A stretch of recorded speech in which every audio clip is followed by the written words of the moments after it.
ও সাহাবীরা শোনো, এই কবরের ভিতরে যুবকের আযাব। আমি রহমতের নবী কবরের পাশ দিয়ে চলে যাব, আর যুবকের আযাব হবে, হয় না। এটা রহমতের নবী, আমি হয় না। আমি তার জন্য একটু সুপারিশ করব, হাত উঠাবো, আল্লাহর দরবারে একটু কানব। তোমরা আমার সাথে আমিন আমিন বলবা। সাহাবায়ে কেরাম তো আযাব দেখতেছেন না, দেখতেছেন নবীজি। সাহাবায়ে কেরাম হাত উঠাইছেন, নবীজি হাত উঠাইছেন। নবীজি হাত উঠাই কয়, মালিক, ও মালিক, তুমি তো আমাকে রহমতের নবী বলেছো। রহমতের নবী যদি কবরের পাশ দিয়ে যায়, আর কবরের মধ্যে যদি আযাব চলে, হয় না মালিক, হয় না, হয় না। আল্লাহ তোমার কাছে সুপারিশ করি, যুবকের আযাবটা বন্ধ করো। আল্লাহ তুমি যুবকের আযাবটা বন্ধ করো। এমনি সাহাবীরা বলে আমিন আমিন, আল্লাহ তুমি কবুল করো। কিন্তু আযাব বন্ধ হয় নাই, যুবকের আযাব বন্ধ হয় নাই। নবীজি আবারও হাত উঠাইছে, যুবক একটু দিলটা নরম করে ঘটনাটা শোনো। কারে তুমি কষ্ট দিতেছো? কোন মার চোখ দিয়ে তুমি পানি ফলাইতেছো? কোন বাবারে ধমক দিয়া কথা কইতেছো? একটু খেয়াল করে শুনো। হাজারো আব্দুল কাদের জিলানীরে তুমি দাওয়াত কইরা ঘরে খাওয়াইবা, লাভ হইতো না। আমার নবী রহমতের নবী হাত উঠাইছে, আল্লাহ এই যুবকের আযাব তুমি বন্ধ করো। সাহাবীরা আমিন বলছে, কিন্তু আযাব বন্ধ হয় না। নবীজি আবার হাত উঠাইছে, আল্লাহ আযাব বন্ধ করো। সাহাবায়ে কেরাম কয় আমিন, কিন্তু যুবকের আযাব বন্ধ হলো না। আবারও নবী হাত উঠাইছেন, সাহাবায়ে কেরাম আবারও আমিন বলছেন, কিন্তু আযাব বন্ধ হলো না। তিনবার হাত উঠানোর পরেও যখন নবীর সুপারিশ কবুল হয় না, তখন নবী জানতে চায়, মালিক সমস্যা কোন জায়গায়? আমি কি কোনো ভুল করলাম নাকি গো? আমার হাতের দাম কি তোমার দরবারে কমে গেছে? ও মালিক, তুমি তো সেই মালিক, যেই মালিক আমি হাত উঠাইতে দেরি কবুল করতে দেরি করো না। তুমি তো সেই মালিক, যেই মালিক আমি হাত উঠাইয়া চাইতে দেরি দিতে দেরি করো না। আমার নবীর হাতের কি পরিমাণ দাম, নবীর হাতের কি পরিমাণ দাম। আবু হুরায়রার মায়ার নবী, দয়ার নবী একটা থলির মধ্যে নিজের হাত দিয়ে কয়েকটা খেজুর দিছেন, দেয়া কইছেন, আবু হুরায়রা এই থলি থেকে সারা জীবন খেজুর খাইবায়, কোনদিন চাইয়া দেখো না কয়টা বাকি আছে।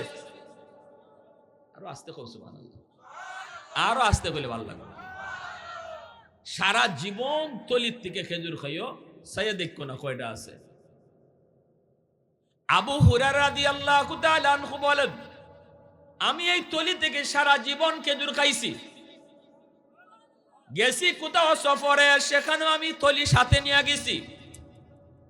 ক্ষুধা লাগলে নিজে খাইছি, কাছে কেউ থাকলে তারারে দিছিও, আশেপাশে যারা আছে তাদেরকেও দিছি। নবীর জমানা শেষ হলো, আবু বকর সিদ্দিকের জমানা আসলো। সিদ্দিকের জমানা এই থলি আমার কাছে ছিল, খেজুর খাইছি, মানুষেও দিছি। সিদ্দিক আকবরের জমানা শেষ হলো, ওমর ফারুক রাদিয়াল্লাহু তাআলা আনহুর জমানা আইলো। 10 বছর ওমর শাসন করলেন। এই 10 বছর থলি আমার কাছে ছিল, খেজুর খাইছি, খেজুর দিছিও, কমে না। হযরত উসমান গনি রাদিয়াল্লাহু তাআলা আনহুর জমানা আইলো, ওমর গেলেন, উসমান আইলেন। উসমানের জমানা তো আমি খেজুর খাইছি, দিছি।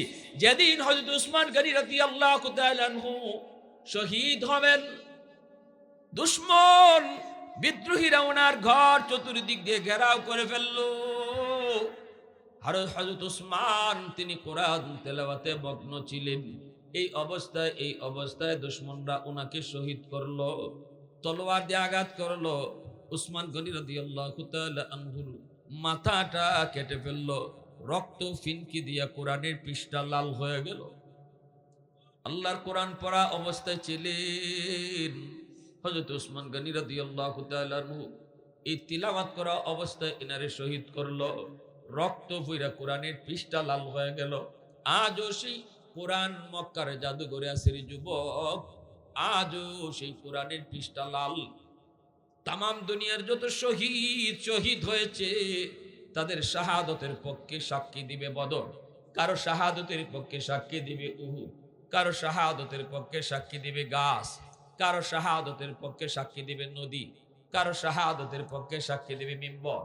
কিন্তু হযরত উসমান গনির শাহাদতের পক্ষে সাক্ষী দিবে আল্লাহর কোরআনের পৃষ্ঠা। उस्मान तेरा नाम से इस्लाम रहेगा, उस्मान तेरा नाम से इस्लाम रहेगा, दुनिया की सखावत में तेरा नाम रहेगा, दुनिया की सखावत में तेरा नाम रहेगा, हैदार तेरा नाम से इस्लाम रहेगा, दुनिया की शजाअत में तेरा नाम रहेगा, मुआविया तेरा नाम से इस्लाम रहेगा, दुनिया की सियासत में तेरा नाम रहेगा, दुनिया की सियासत में तेरा नाम रहेगा। आवाज दिया कौन अल्लाहु अकबर, आरो जोरे कौन अल्लाहु अकबर। আবু হুরায়রা রাদিয়াল্লাহু তাআলা আনহু বলেন, যেই দিন হযরত উসমান গনি শহীদ হলেন, মদিনার ভিতরে হইচই শুরু হয়ে গেল। খবর পেয়ে মদিনার মানুষজন সবাই ঘরবাড়ি সেইরা উসমানের শাহাদাতের এই খবর পেয়ে পাগলের মতো ঘর থেকে বের হলো। আমি আবু হুরায়রাও তখন পাগলের মতো বের হয়ে দৌড় দিছিলাম। তখন আমার ওই থলিটা কোথায় পড়ছে আর পাই নাই। সুবহানাল্লাহ কই না বা। যেই থলি থেকে আমি নবীর যুগ, আবু বকরের যুগ, ওমরের যুগ, উসমানের যুগ পর্যন্ত আমার নবীর হাতের ছোঁয়া লাগছিল খালি, এই থলি থেকে খেজুর নিজেও খাইছি, মানুষও দিছি। তাহলে নবীর হাতের দাম আসেনি না নাই? ওই নবী বলেন, মালিক আমার হাতের দাম কি কমে গেল? আল্লাহ সমস্যা কোন জায়গায়? আমি কি কোনো ভুল করেছি? আল্লাহ পাক কই না বন্ধু, তুমি কোনো ভুল করো নাই, তোমার কোনো দোষ নাই, তোমার হাতের দামও কমে নেই। গন্ডগোল হলো এই যুবক, যেই যুবক কবরে শুয়ে রইছে, যারে জাহান্নামের আগুনে জ্বালাইতেছে, যারে সাপে কামড়াইতেছে, যে মা মা করে চিৎকার করে কাঁদতেছে। সমস্যা হলো ওই যুবকের, এই যুবকের মা এখনো দুনিয়ায় জীবিত আছে, মার কলিজায় অনেক ব্যথা, মারে দুনিয়ায় থাকতে অনেক কষ্ট দিছে, মার কাছ থেকে মরণের আগেও মাপ নেই নেই, মারে খুশি করে কবরে যায় নেই, মার কলিজায় ব্যথা ব্যথার জায়গায় রয়ে গেছে, সন্তান কবরে চলে আসছে। আমি আল্লাহ সিদ্ধান্ত নিয়েছি, যতদিন পর্যন্ত তার মা তারে মাফ না দিব, আমি আল্লাহ তুমি রসুলের সুপারিশও কবুল করব না। এইবার তুমি মারে বাবারে কষ্ট দিয়ে আব্দুল কাদের জিলানীরে ঘরে এনে দাওয়াত খাওয়াও। একজন দুইজন না, হাজার আব্দুল কাদের জিলানীর ঘরে আনো, তারা সবাই মিললে যদি তোমার জন্য সুপারিশ করে, লাভ হইতো না? কারণ হাজার আব্দুল কাদের জিলানী এক জায়গায় জমা করলো আমার নবীর পায়ের দুলার সমান না। অত না লাগে নবীর পায়ের দুলার সমান হবে না। অতএব নবীর সুপারিশটা যেখানে আল্লাহ কবুল করলো না, আব্দুল কাদের জিলানীর সুপারিশও কবুল করবে না, মঈনুদ্দিন চিশতির সুপারিশ আল্লাহ কবুল করতো না। যদি বাপ মা খুশি হয় তবেই আল্লাহ খুশি হবে, বাপ মায় যদি মাপ দেয় তবেই আল্লাহ মাপ দিব, বাপ মায় মাফ না দিলে আল্লাহ মাপ দিত না। এজন্য আল্লাহ কইছে, দোস্ত ওই মারে খবর দাও, মায় যখন মাপ দিব আমি আল্লাহ তখন তার আযাব বন্ধ করব। আহা হারে কি কষ্টটাই এটা করছে এই মায়। তিনটা কঠিন কঠিন কষ্ট। এক হইল যতদিন পেটে ছিল, আল্লাহ তিনটা কষ্টের কথা উল্লেখ করছে, পেটে ছিল যতদিন। দ্বিতীয় কষ্ট হইল মা যখন দুধ খাওয়াইছে, ঠিক না? আরেকটা প্রসব বেদনা, প্রসব বেদনার কষ্ট, পেটে নিল, প্রসব বেদনা, দুধ খাওয়ানি, এই তিনটা টাইমই মা একা করে, মার সাথে বাপের কোনো শরিক নেই, ঠিক না? নি নাকি তা আপনারা কুলাউরা 6 মাস মায় রাখুন পেটো আর 6 মাস বাপে রাখুন, ভাগ আছে নাকি? দুধ যে খাওয়ায় মায় তো একলাই খাওয়ায় না, ও বাপেও রাত্রে খাওয়ায়। এটা শুধুমাত্র মান না, হ্যাঁ, ডেলিভারির যন্ত্রণা এটাও শুধু মাই টের পায়। কত মা পেটে সন্তান থাকা অবস্থায় খাইতে পারে না, বমি করে দেয়। খাওয়ানো খালি বইছে এমনি, পেটের সন্তানে পেটও লাথি মারছে। পেটের মধ্যে যদি একটু গুড়গুড়ি আওয়াজ করে তখনই আমাদের পেটে বাদ যায় না। যদি সন্তানটাই লাথি মারে, মা সাথে সাথে বমি করে দেয়। মানুষজন যদি জিগায় কি হয়েছে, স্বামী যদি জিগায় কি হয়েছে গো, কি হয়েছে, কানা খাইবা না? কয় না আমি এখন খাইতাম না, তুমি খাও। তখনও মা কেমন দরদি মা, দরদি মা তখনও কয় না তোমার সন্তানে আমার পেটে লাথি মারছে। আমার তোমার বিরুদ্ধে মা সেদিনও বাবার কাছে নালিশ দেয় নাই, ঠিক কিনা জোরে কও।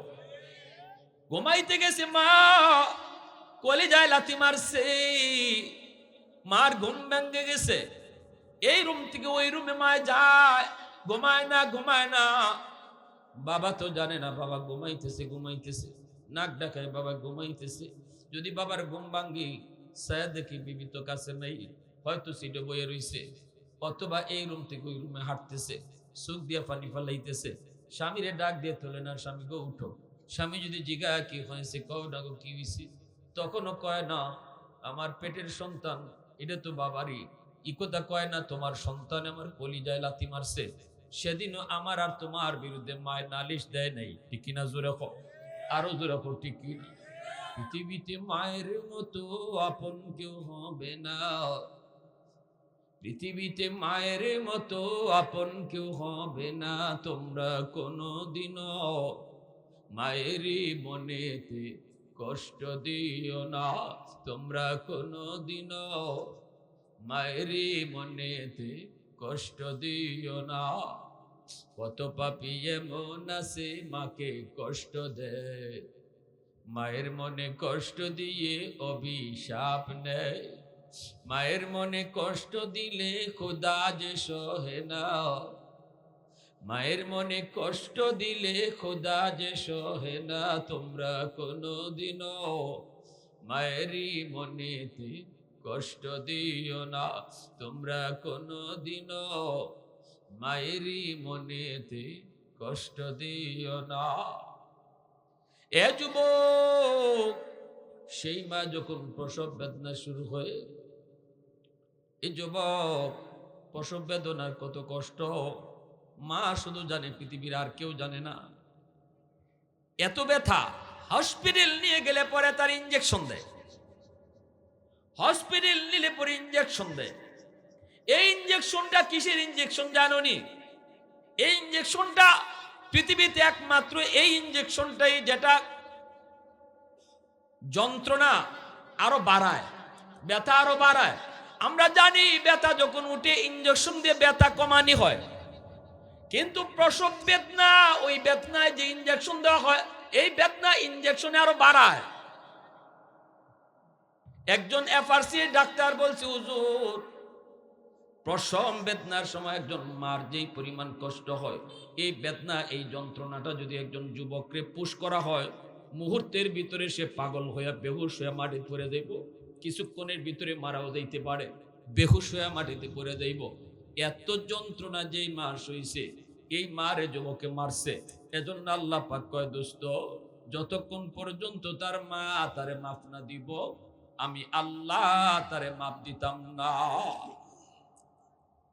মায়ের নবী, দয়ার নবী সাহাবায়ে কেরামকে বললেন, সাহাবীরা দৌড়ে যাও, যা তার মাকে আমার সালাম জানাও।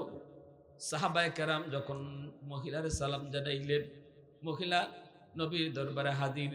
আল্লাহ নবী দাঁড়ায় রয়েছেন কবরের সামনে। নবীজি বলতেছেন, মা গো, কবরটা তুমি চিনোনি?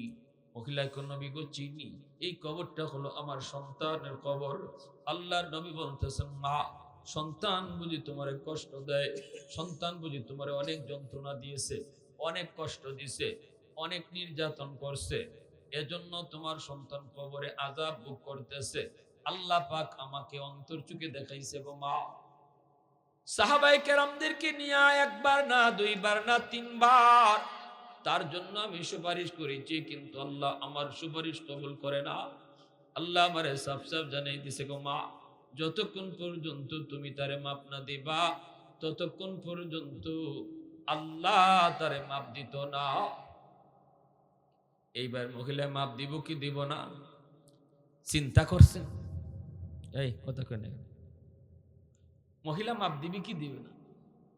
একজন মা, একজন বাবা ছোটকালে বাপ মা সন্তানের জন্য কতটা কোরবানি করে, কতটা কোরবানি করে। এই সন্তান যখন মারে বাবারে কষ্ট দেয়, কি পরিমাণ ব্যথা পায় কলিজায়। কুমিল্লা শহরের একজন রিক্সাওয়ালা বাবা, এই রিক্সাওয়ালা বাবা সন্তানরে রিক্সায় নিয়ে নিয়ে স্কুলে যাইতো আইতো, মনের ভিতরে কত স্বপ্ন সন্তান একদিন বড় হবে। এই ভালো করে শোনো, যে পরিমাণ গুনাহ জমিনে হইতেছে, যেই পরিমাণ গুনাহ জমিনে হইতেছে, যেই পরিমাণ গুনাহ, আজকে যদি আপনাদের এই এলাকার নাম কি, কাদিপুর গ্রামে যদি জরিপ করা হয়, জরিপে দেখবেন নমাজির থেকে বেনামাজি বেশি। সকলে হয় না বোঝার, সব নমাজি। জরিপ, গ্রামের জরিপ যদি করো তাহলে দেখবা নমাজির থেকে বেনামাজি কম না বেশি? বেশি। বাজারও কুলাওরা, বাজারও গিয়ে হিসাব করো, বাজারে এই মাথা থেকে ওই মাথা পর্যন্ত প্রতিটা দোকানদারের হিসাব লো, দেখবা এই জরিপেও বেনামাজি দোকানদার বেশি, নামাজি দোকানদার কম। এবারও গড়ে যদি জরিপ করি দেখা যাইব গড়ের মধ্যে যতজন সদস্য আছে বেনামাজির সংখ্যা বেশি।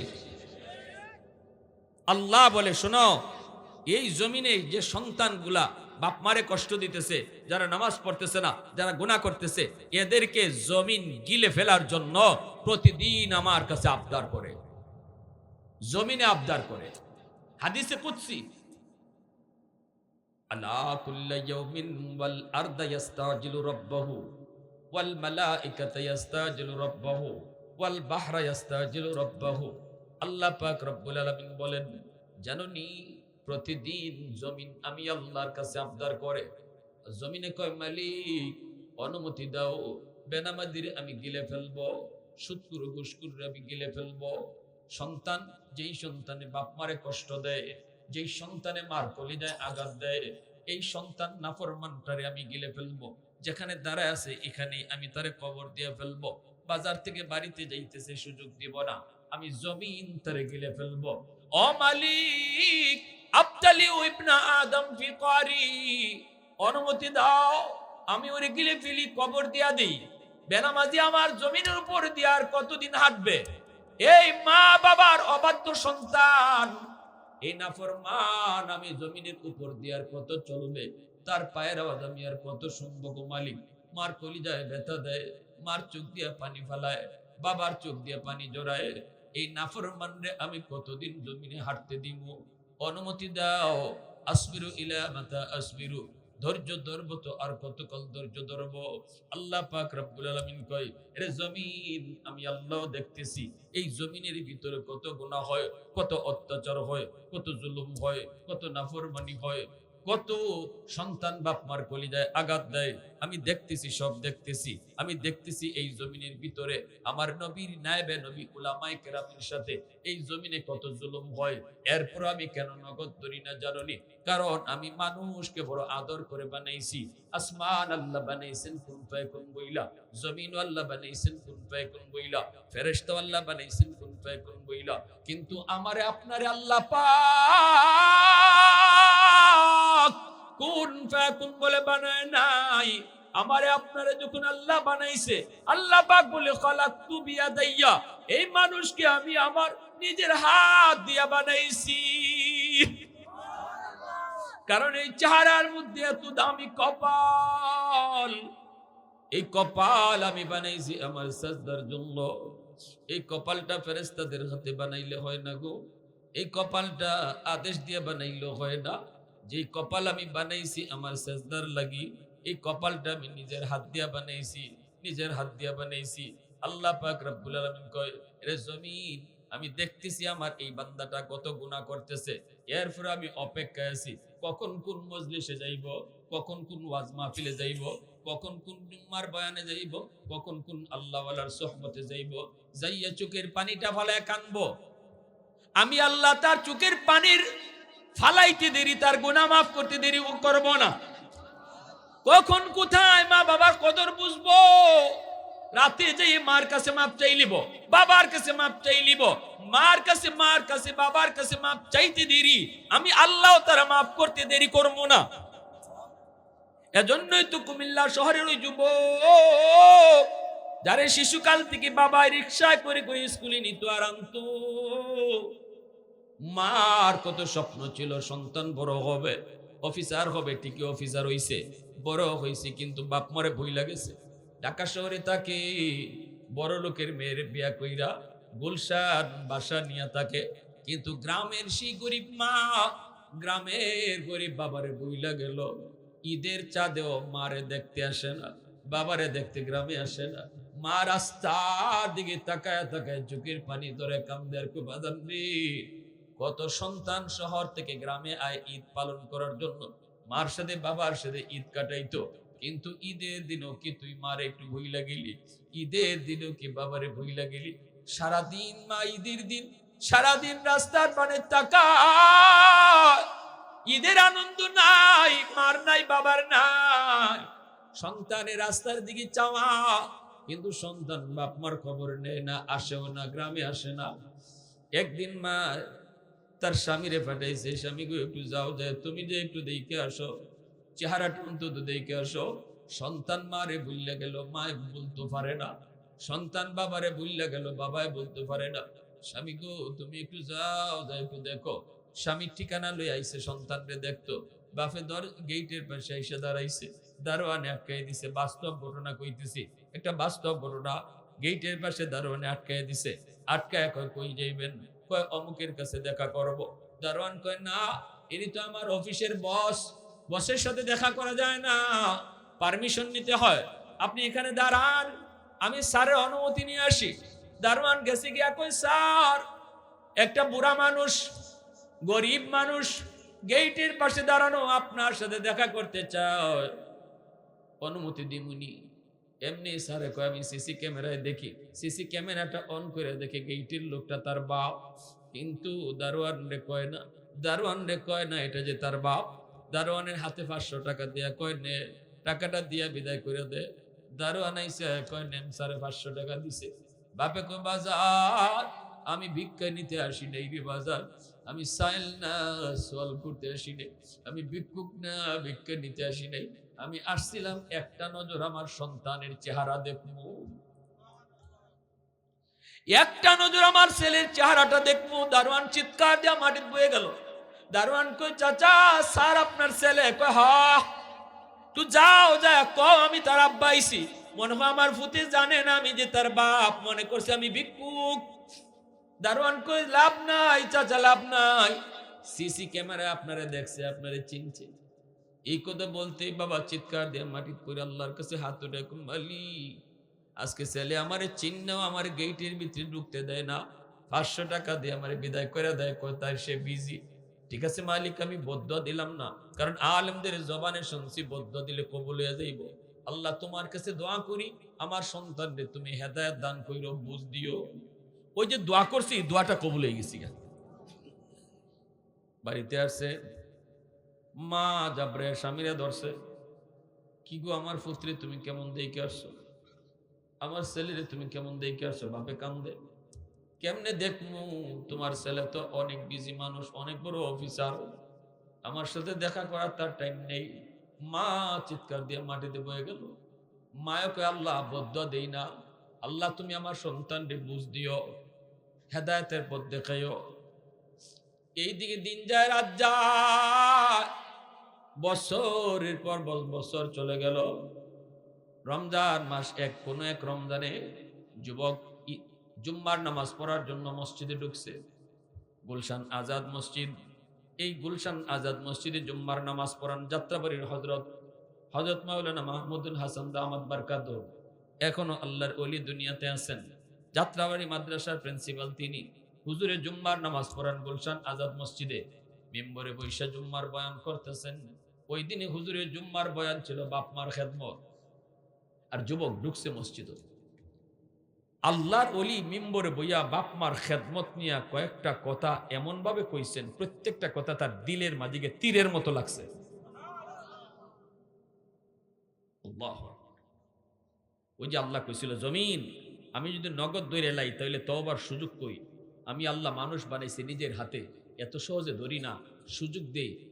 বাপ মার সাথে বেয়াদবি করতেছে, কোন একজন আলেমের কথা হইনা তার দিল নরম হইয়া যদি রাত্রিকে মাপ চাইলায়, তে তো মায় মাফ করে দিলে আমি আল্লাহ মাফ করে দেব।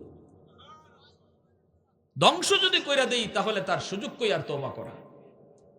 আমি আল্লাহ রহমান, আমি রহিম, আমি সুযোগ দেই।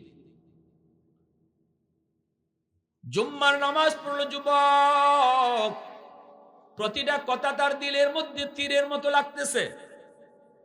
বয়ানের ভিতরে যুবক কান্না শুরু করে দিছে, তার দিল আল্লাহ ঘুরায় দিছে। ওই যে বাপ মায় দোয়া করছিল, আল্লাহ বুঝ দিও, বুঝ দিও, বদুয়া দেই না, ওই মা বাবার দোয়াটা আল্লাহ কবুল করে লিছে। জুম্মার নামাজ পড়লো, শুধু কানতে কানতে জুম্মার নামাজ পড়লো যুবক। এরপরে নামাজটা পড়ে আর বউর কাছে গেল না, বাচ্চা কাচ্চার কাছে গেল না, সোজা গেল মার্কেটে গিয়া মার লাগে শাড়ি কিনলো, বাবার লাগে লুঙ্গি কিনলো, বিভিন্ন রকমের ইফতারি লইয়া যুবক কান্দে আর কান্দে, পাগলের মতো শুধু কান্দে, খালি কই আমার আম্মা কই, আমার আব্বা কই। এই কইয়া কইয়া সে কুমিল্লার দিকে রওনা দিল। দুইটা ফেরি পার হওয়া লাগতো কুমিল্লা তখন যাইতে। এই দুইটা ফেরি পার হইয়া যখন কুমিল্লা শহরে যায় ঢুকছে, অনেক সময় লেট হয়ে গেছে। তারাবির নামাজ পড়ে সবাই যার যার মতো ঘুমায় যাবে। যুবক যাবে তার গ্রামে, কিন্তু কেমনে যাবে গো? কোনো রিক্সা নেই, কোনো গাড়ি নেই, যাইবো কি কইরা? হাইটটা যাওয়া সম্ভব না। যুবক রাস্তায় রাস্তায় কান্দে আর কয়, আমি কোনো রিক্সা আসেনি, আমি ওই গ্রামে যাইবো, আমার গ্রামে যাইবো, কোনো রিক্সা আসেনি। মানুষেরা কয়, বাবা এত রাতে কেমনে তুমি পাইবা না কেন? গ্রামে কি কেউ মারা গেছে নাকি? যুবক কয়, আরো বড় অ্যাক্সিডেন্ট ঘটে গেছে, আমারে তোমরা কও আমি কেমনে গ্রামে যাইতাম? কোন রিক্সা এখন পাইবা না বাজার, কোন রিক্সা পাইবা না। সকালে যায় যুবক কয়, না আমার রাত্রি যাওয়া লাগবে, তাড়াতাড়ি কও কেমনে যাইমু? এমনি একজন মানুষে কয়, বাবা এত রাত্রে কেউ রিক্সা নিয়ে যাইতো না, আবার রমজান মাস, কিছুক্ষণ করে সেহরির টাইম হয়ে যাইব। তবে একটা লোকরে আমি দেখছি রাতের বেলাও রিক্সা টানে, তার টাকার বড় প্রয়োজন। গ্রামে তার বউ বিছানায় পড়ে রয়েছে, ওষুধ লাগে, অথচ তার কোনো সন্তান নেই, ওষুধ নিয়ে যাওয়া লাগে। এই লোকটারে আমি দেখছি রাতের বেলাও টিপ দেয়, রাতের বেলাও সে এরকম রিক্সা টানে, টাকার দরকার। ওই লোকটা কোনো গ্যারেজে রিক্সা রাখে না, গ্যারেজ ভাড়া দিতে পারে না, এজন্য রিক্সাটা পা দিয়া পেটেল দিয়া রিক্সা চালায়। একটা দোকানের বারান্দায় বসে বসে রাত কাটায় দেয়, আর বারান্দার সামনে এই রিক্সাটা দাঁড় করে রাখে। মনে হয় এই লোকটা যাইতে পারে, আর কেউ রে পাইতায় না। যুবক হাঁটতে হাঁটতে ওই রিক্সার দিকে রওনা দিয়েছে গো। রিক্সার কাছে আইসা দেখে একটা বুড়া মানুষ শীতের ঠান্ডায় বয়ে বয়ে কাঁপতেছে, মাফলার দিয়ে মুখটা নাক মুখটা পেঁচায় রাখছে, চেহারা চেনা যায় না। রিক্সাটা পাশে দাঁড়ানো, বইয়া বইয়া কাঁপতেছে শীতের ঠান্ডায়। আই সেই ডাক দিছে, চাচা অমুক গ্রামে যাইবেননি? চাচা কয়ে যারে ডাক দিছে গো, সে তো চাচা না, সেই তার রিক্সাওয়ালা বাবা। যেই কইছি চাচা অমুক গ্রামে যাইবেননি, এমনি বাবা ছেলের কণ্ঠ চিনে ফেলেছে। বাবা ছেলের কণ্ঠ চিনে মাথাটা না তুইলা মাথার নিচের দিকে রাইকেই বাবায় কয়, হ বাজান যাইমু। ছেলে তখন কয়, কত টাকা ভাড়া দিতে হবে? কয় টাকা ভাড়া দেওয়া লাগবে? ছেলেও কিন্তু কাঁদতেছে, বাপে দেখতেছে ছেলে কান্দে আর কয়, কয় টাকা ভাড়া লাগবে? তখন বাবা চেহারা দেখায় না, মাফলার দিয়ে মুখ পেছা, বাজান জীবনে কত মানুষের কাছ থেকে ভাড়া নিছি, তোমার কাছ থেকে ভাড়া নিতাম না। ছেলে কয়, না আমি আপনার ডাবল ভাড়া দিব, ডাবল। বাবা কোনো কথা কয় না, চোখ দিয়া পানি ধরে বাপের। বাবা চিন্তা করে শিশুকালে কত ইয়াদ হয়ে গেছে বাপের। বাজান রে, জীবনে কত রিক্সায় তুললে তোমার স্কুলে নিচে আনছি, কোনো দিন তো বাবা ভাড়া নিলাম না। বাবা কোনো জবাব দেয় না, কোনো কথা কয় না। কয় ঠিক আছে রিক্সায় তুমি বও, টাকা লাগতো না। ছেলে কয়, না আমি আপনার ডাবল ভাড়া দিব। এই বইলা ছেলে রিক্সা উঠে গেল। বাবা রিক্সা টানতেছে, যাইতেছে। এইদিকে বাবা টের পাইছে ছেলে কান্দে। বাবা কান্না করে ছেলে এই জিনিসটা টের পেয়ে জিজ্ঞেস বাজার ওই গ্রামে তুমি কেন যাইবা? কয় আব্বা আম্মার কাছে যাইনি। কও কি তোমার আব্বা আম্মা কেডা? কয় আমার আব্বার নাম অমুক। আমি আমার বাবার সাথে বেয়াদবি করছি, দীর্ঘদিন আমি বাপ মার সাথে সম্পর্ক রাখি নাই গো, জানি না আমার আব্বা আমার আম্মা দুনিয়াতে আসেনি না নাই, একটু তাড়াতাড়ি লইয়া যান, আমি মাপ চাইতে আইছি, আল্লাহ আমারে দুনিয়া আখেরাতে আল্লাহ ধ্বংস করে দিব। এই বইলা যুবক গান্ধী যখনই কইছে আমার বাবার নাম অমুক, সাথে সাথে বাবাই রিক্সাটা থামাইয়া রিক্সা থেকে নামবা নিজের মাফলারটা মুখ থেকে সরাইয়া কয় বাজান দেখো তো এই বুড়া মানুষটারে চিননি?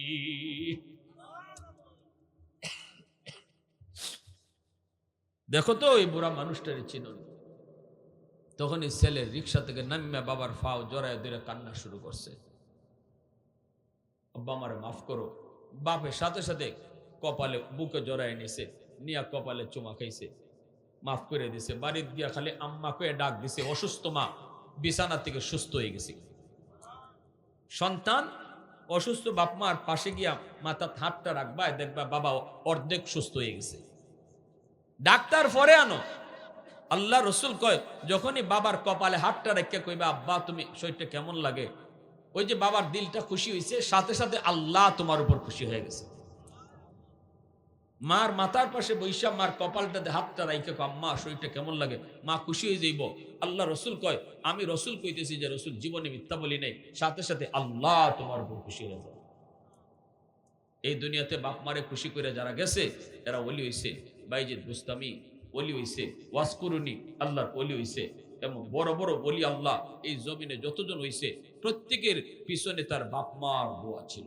যাদের বাপ মা দুনিয়া আছে আজকে রাত্রি যে মাফ চাইতাম, আর যাদের বাপ মা দুনিয়াতে নাই, আবু দাউদ শরীফের একটা হাদিস, মান যারা কবর আবাওয়াইহি ফি কুল্লি জুমআতিন গুফিরা লাহু কুতিবা বাররান, জুম্মার দিন যদি সন্তান বাপ মার কবর জিয়ারত করে তাহলে আল্লাহ এই সন্তানের যদি দুনিয়াত না বুঝে কষ্ট দিয়া থাকে, জুম্মার দিনের কবর জিয়ারতের উসিলায় আল্লাহ তারে মাফ কইরা বাধ্য সন্তানের তালিকাভুক্ত বানাই দেয়। যাদের বাপ মা নাই জুম্মার দিন কবর জিয়ারত করবো, কার কার নিয়ত আছে একটু হাতটা উঠে আল্লাহরে দেখা।